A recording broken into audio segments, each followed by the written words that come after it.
Hola hermanos, el día de hoy, 26 de junio del 2021, es sábado de la 12ª semana del tiempo ordinario. Se nos terminó la semana 12 del tiempo ordinario. Bueno, vamos. Hoy es día de San José, María, Julián, Mariano, Escrivá de Balaguer y Albas. Ese es su nombre completo, para que vean cómo se llama. Solo que le conocemos, lógicamente, como San José María. En fin, él nace en Barbastro, en la provincia de Huesca, en España, en enero de 1902.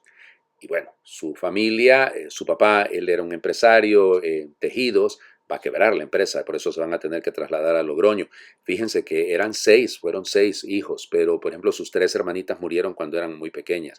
Uno de sus hermanos, Santiago, ese sí va a sobrevivir hasta, de hecho lo vio hecho beato, porque él va a morir creo que después de haberlo hecho beato, porque él muere en 1994 y San José María fue beatificado en 1992. En fin, fíjense el detalle.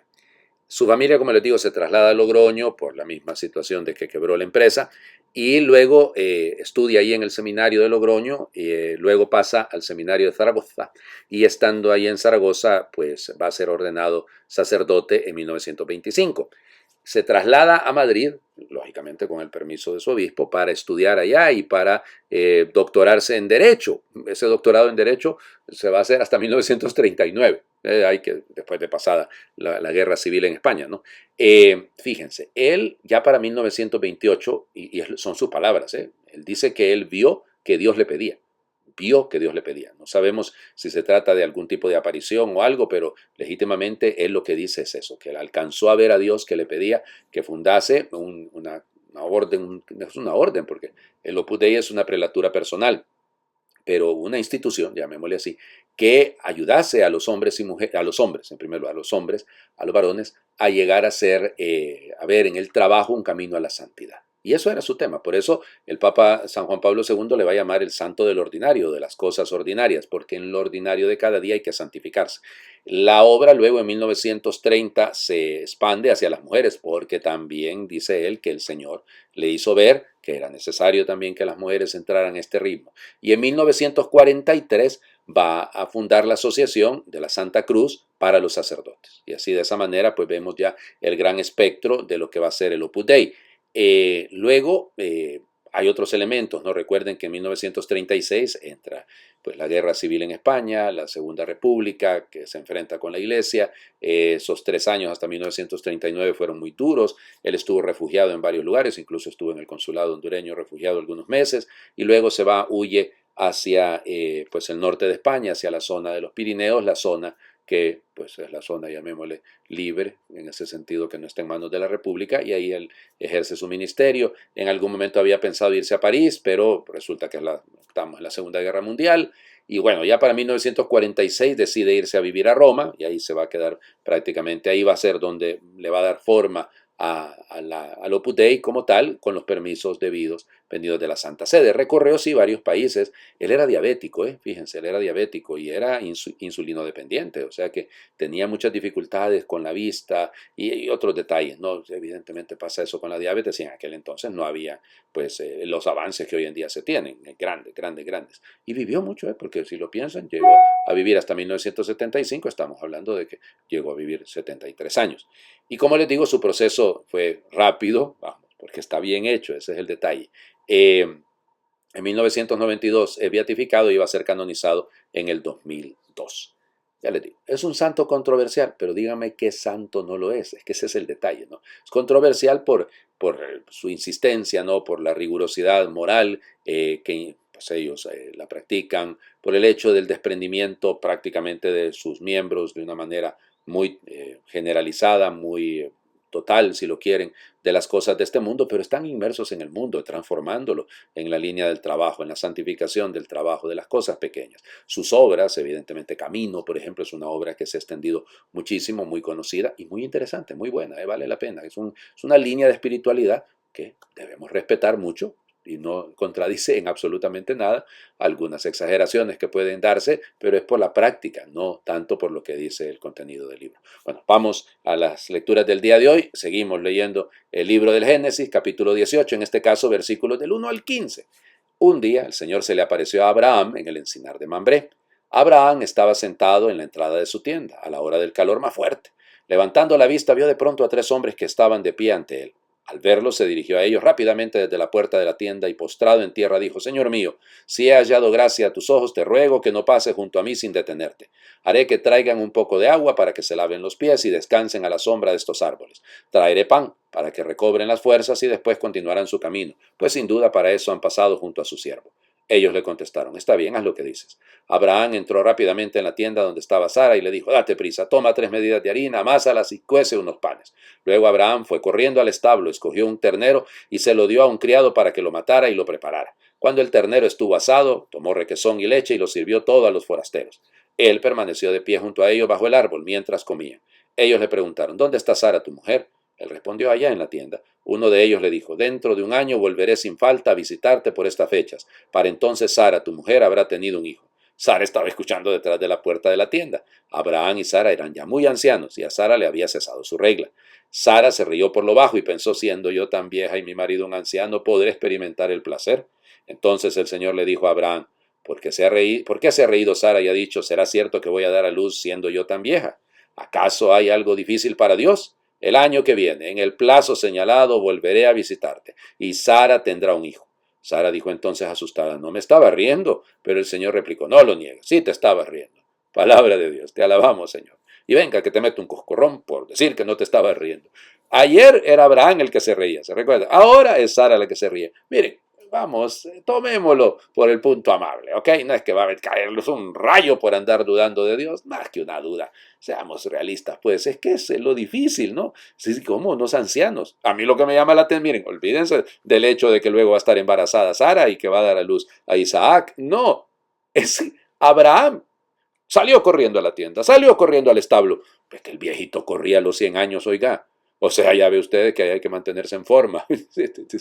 Vamos, todas estas imágenes son preciosas. La hospitalidad del mundo judío que queda marcada por el mundo del Oriente, ¿no? Ellos son muy dados a la hospitalidad. Y entonces aquí queda plasmada en la figura del Padre del mundo judío y del mundo cristiano y del mundo musulmán también. Ahora, lo que llama la atención sobre todo, y es que lo hacen notar rapidito los teólogos, ¿no? Son 3 personas que están delante de Abraham. Él se postra, o sea, el postrarse es un gesto de adoración. Y luego el Señor le dijo a Sara, o sea, los 3 se vuelven uno. Vamos, yo no tengo más que decir. Ustedes rápido intuirán que se trata de un asunto de la Santísima Trinidad. Así que no lo dudemos. Es la Santísima Trinidad la que está ahí manifestándose de alguna manera. De una manera evidente, si se quiere, de una manera velada también, como quieran ustedes verlo. Pero es ese llamado a confiar en la palabra de Dios. ¿Hay algo difícil para Dios? Vamos a decir, para Dios no hay nada imposible, le dirá el ángel Gabriel a la Virgen Santísima, porque para Dios nada hay imposible. Bueno, aquí lo dice en versión negativa. ¿Qué es lo difícil para Dios? Para Dios no hay nada difícil. Confiemos, sigamos confiando y démosle siempre espacio en nuestra vida a estar en la presencia del Señor. Hablando de eso, vamos, Mateo, confiar en el Señor. Capítulo 8, versículos del 5 al 17. En aquel tiempo, al entrar Jesús en Cafarnaúm, se le acercó un oficial romano y le dijo: Señor, tengo en mi casa un criado que está en cama, paralítico y sufre mucho. Él le contestó: Voy a curarlo. Pero el oficial le replicó: Señor, yo no soy digno de que entres en mi casa, con que digas una sola palabra, mi criado quedará sano. Porque yo también vivo bajo disciplina y tengo soldados a mis órdenes. Cuando le digo a uno ve, él va, al otro ven y viene, y a mi criado hace esto y lo hace. Al oír aquellas palabras se admiró Jesús y dijo a los que lo seguían: Yo les aseguro que en ningún israelita he hallado una fe tan grande. Les aseguro que muchos vendrán de oriente y de occidente y se sentarán con Abraham, Isaac y Jacob en el reino de los cielos. En cambio, a los herederos del reino los echarán fuera a las tinieblas. Allí será el llanto y la desesperación. Jesús le dijo al oficial romano: Vuelve a tu casa y que se te cumpla lo que has creído. Y en aquel momento se curó el criado. Al llegar Jesús a la casa de Pedro, vio a la suegra de este en cama, con fiebre. Entonces la tomó de la mano y desapareció la fiebre. Ella se levantó y se puso a servirles. Al atardecer le trajeron muchos endemoniados. Él expulsó a los demonios con su palabra y curó a todos los enfermos. Así se cumplió lo dicho por el profeta Isaías. Él hizo suyas nuestras debilidades y cargó con nuestros dolores. Palabra del Señor. Gloria a ti, Señor Jesús. Bueno, pareciese como que volviésemos al capítulo 1 de San Marcos, solo que en el capítulo 1 de San Marcos Jesús está saliendo de la sinagoga de Cafarnaúm. Aquí está entrando en Cafarnaúm y se topa con este oficial romano. En algunas traducciones incluso se atreven a llamarle centurión, pero muy difícil que hubiera en Cafarnaúm una centuria, es decir, que hubiese 100 soldados romanos. Es muy difícil en esa época. Pero en fin, el elemento es este, ¿no? Jesús elogia, subraya que este ha sido un hombre de fe. Y por su fe, que no está intercediendo por él, sino por otro, y es un criado. Imagínense ustedes, o sea, pedir por alguien que está a mi servicio. Yo soy el oficial romano. ¿Y cómo me voy a rebajar en ir a buscar a este predicador, a este Galileo? No, fíjense, eso es realmente, ese se humilla al punto de orar pidiendo por otro, de interceder por otro. Esa oración va a ser siempre escuchada, ¿eh? Que produzca lo que nosotros creemos, eso es otra cosa. Pero Dios nunca deja de escuchar la oración de los que piden por otros y se humillan. Luego, vemos a Jesús entrando en la casa de Pedro, en la casa de la suegra de Pedro realmente, y toma a la suegra de Pedro que está con fiebre. Hay algunos que aquí pasan con mucha fiebre, mucho odio, mucha violencia, mucha división. Bueno, déjense tocar por la mano del Señor, por favor, para que nos levantemos a servir, que ese es el punto. Y luego termina el día, igual que en el capítulo 1 de Marcos, con esta cantidad grande, no sabemos cuántos exactamente, ¿no? Pero al menos es un plural, ¿no? De enfermos, de endemoniados, y Jesús con su palabra, qué bonito eso, ¿no? Con su palabra expulsaba a los demonios, con su palabra curaba. Es decir, esta es la fuerza del creer, confiar en la palabra del Señor. Bueno, tenemos ahí el ejemplo. Abraham que sirve, que confía, que se postra, el centurión que confía, se acerca al Señor y es capaz de hacerle ver que plenamente confía en su palabra, y el llamado que tenemos para que todos nos pongamos delante del Señor con nuestras fiebres, con nuestras enfermedades, para que Él las cure. Les invito a hacer oración. He oído hablar de ti, Señor, y ando tras tus pasos hace tiempo porque me seducen tus caminos, pero yo no soy quien para que entres en mi casa. Te admiro en secreto, te escucho a distancia, te creo como a nadie he creído, pero yo no soy quien para que entres en mi casa. Ya sé que no hay castas ni clases, que todos somos hermanos a pesar de la cultura, de la etnia y el talle, pero yo no soy quien para que entres en mi casa. Sé lo que puedes hacer, pues tu poder es más grande que mi querer. Sabes que anhelo abrazarte y conocerte, pero no soy quien para que entres en mi casa. Agradezco que vengas a verme, que quieras compartir techo, costumbres, esperanzas y preocupaciones, pero yo no soy quien para que entres en mi casa. Amén. El Señor esté con ustedes. Le bendiga Dios por intercesión de San José María Escribá, el que es Padre, Hijo y Espíritu Santo, y su bendición descienda, les acompañe siempre. Feliz fin de semana para todos.